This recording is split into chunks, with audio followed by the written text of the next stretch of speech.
Now, let us understand why we should expect major defections from Azimio. And I'm not talking about small people. Major figures shifting from Azimio to the Ruto administration, to supporting Kenya Kwanza and UDA. And let me avoid kizungu mingi and summarize it for you in a single phrase. Times are hard, and money can be gotten from Kenya Kwanza and UDA. A lot of it. Period.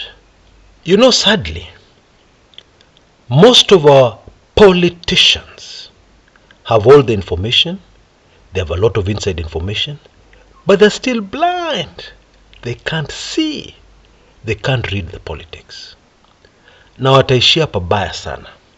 Some of them, after what is going to unfold shortly, will not even be able to get elected to be chairman of a village cattle dip. Yeah, you know how you finish yourself politically till you can't even get one vote. Even a vote from your wife and your family becomes something you have to sweat about. That's where they're headed. And therefore most politicians are reading the situation currently in the country as follows. Once a government is in power, once that government has state machinery and everything, that government cannot be removed. Yeah. And they're also saying by extension, human nature does not matter. Food does not matter. What history tells us does not matter.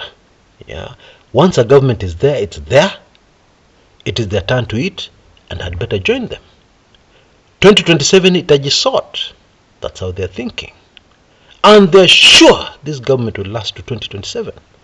And therefore their thinking is, let me shift camp, get my finances organized, and then as 2027 approaches, people are forgotten.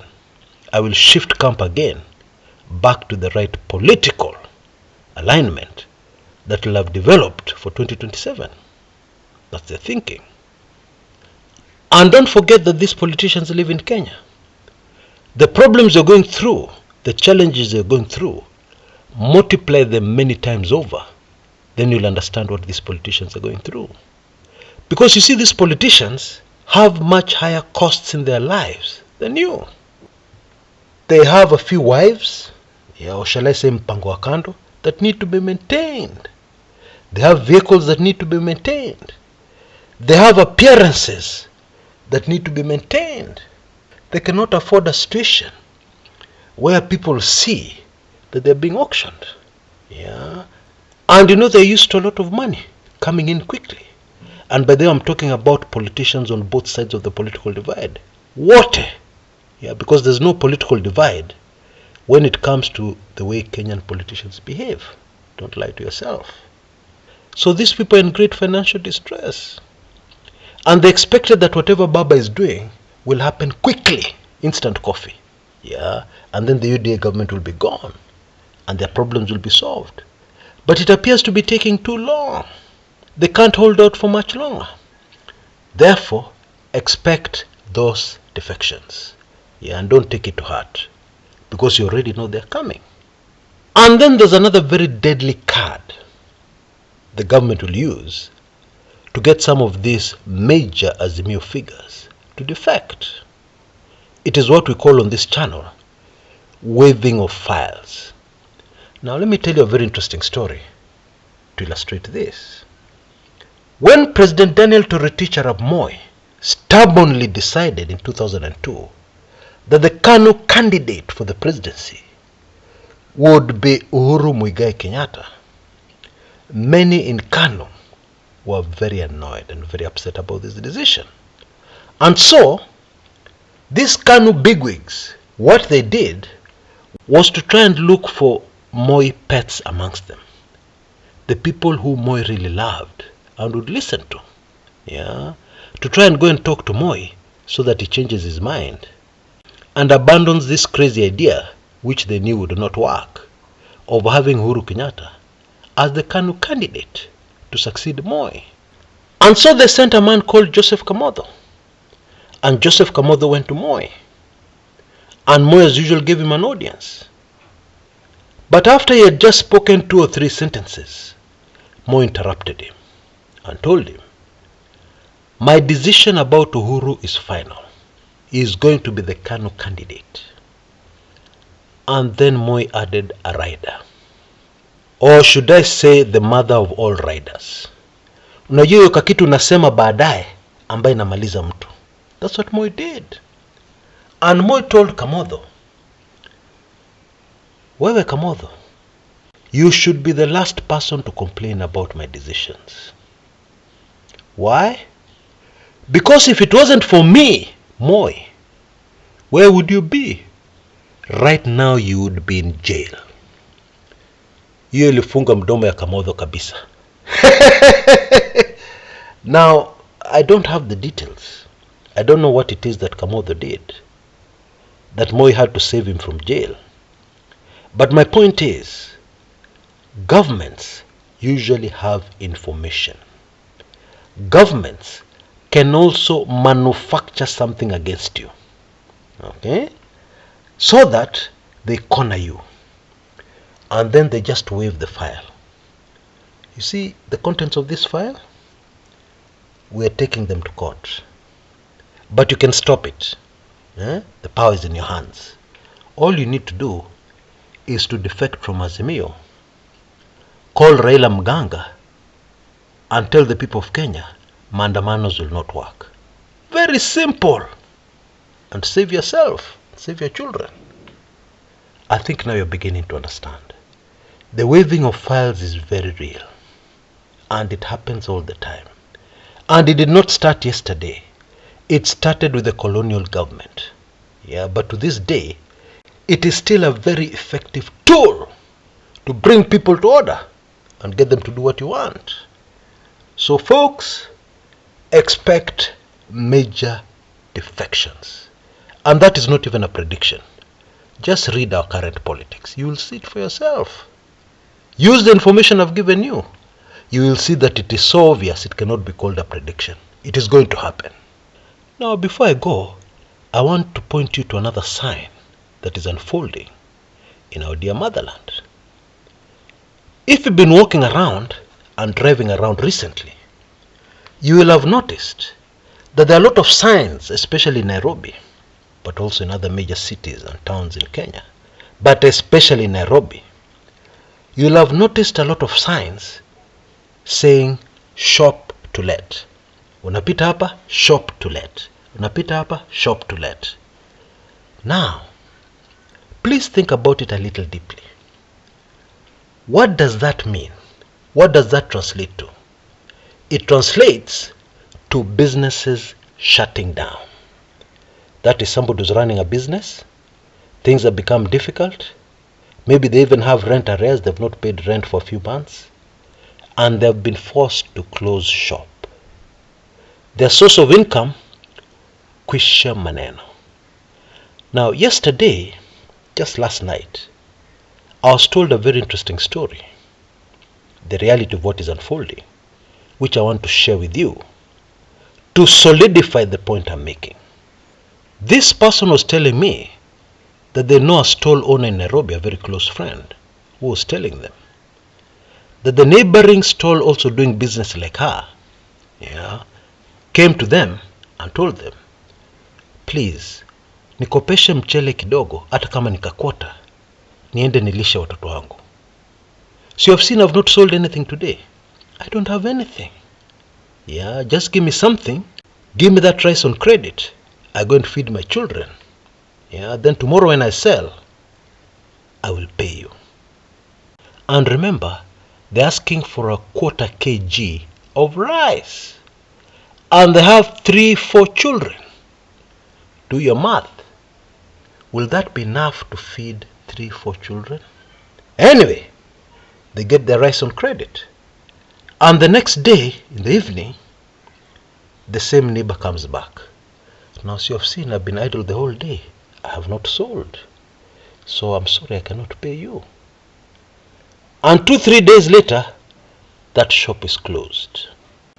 Now, I'm keeping this very simple, so that we get a clear picture of what is happening in Kenya. Okay? Remember that person who owns that business. That's not a small person. I'm sure they've employed maybe a maid. Maybe they have somebody to cook for the children.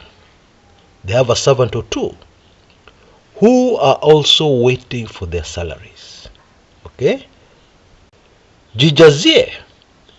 And remember, when you see those signs, shop to let, it is a very bad sign. Yeah? Because what's going to happen next is house to let. Because the problem starts at the business, no source of income.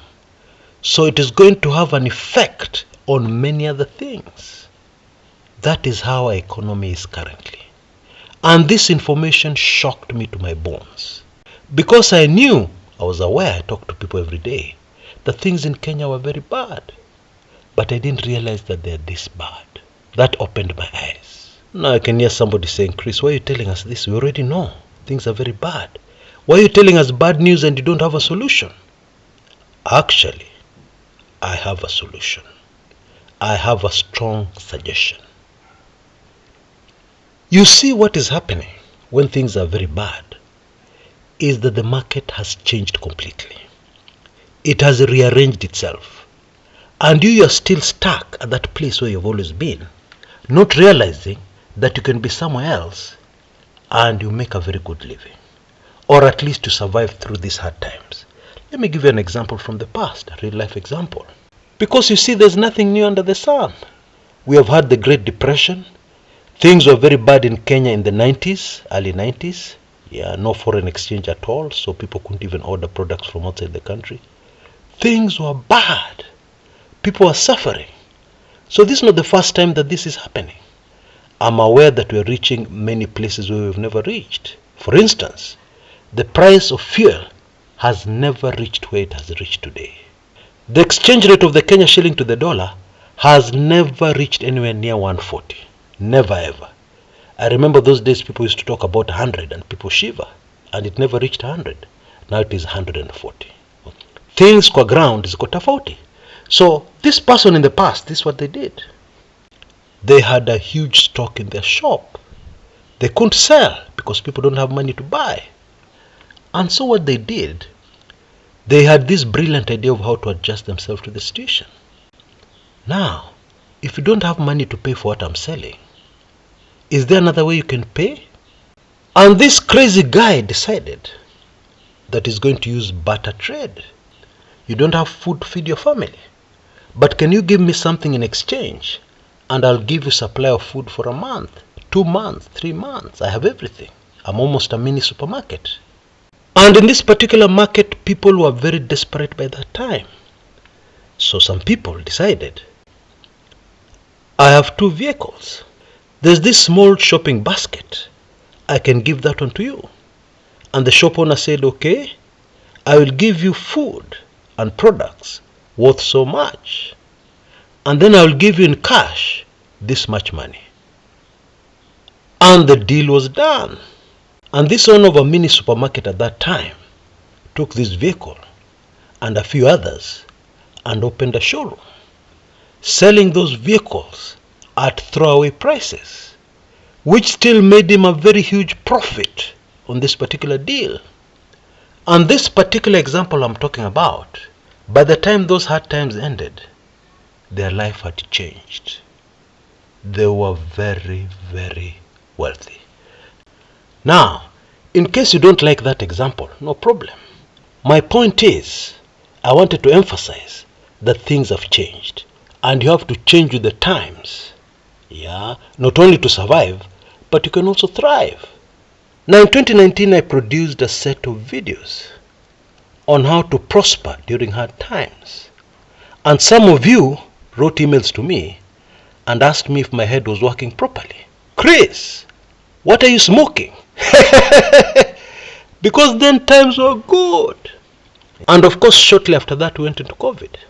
And times were not so good. And some people called me a prophet. And some people said those sets of videos helped them a lot go through that period.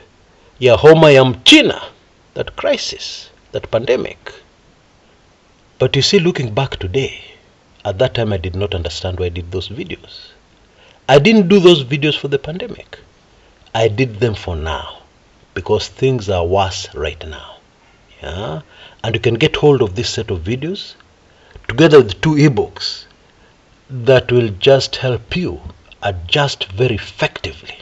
Yeah, even if you've never done a business before, even if you're very experienced, you'll be able to adjust and do things which right now you may think are only a dream. Okay, now you can see details on your screens right now. I have a special offer for a very limited time. I have reduced that price for people who are not members of my weekly intelligence briefings. For only $19.95, you can get this very detailed documentary and the 2 ebooks. I've also extended the offer for WAB members, those who are already members of WAB. Yeah, it'll still be $13.95, but please rush. This will not last long. You need this information for what is already here. Yeah, I will no longer say it is coming. It is already here. But I hope, even if you don't take me up on my offer, that you sit down and study the market and realize that things have changed. Please adjust yourself to the changes. Yeah? Think! And always remember that the greatest fortunes have not been made when things are booming. Do your own research. You don't have to believe me. They have been made when things are very bad. During times of great crisis, those are the times of the greatest opportunities. All the best, because I really care. Until next time, this is Chris Kumekucha.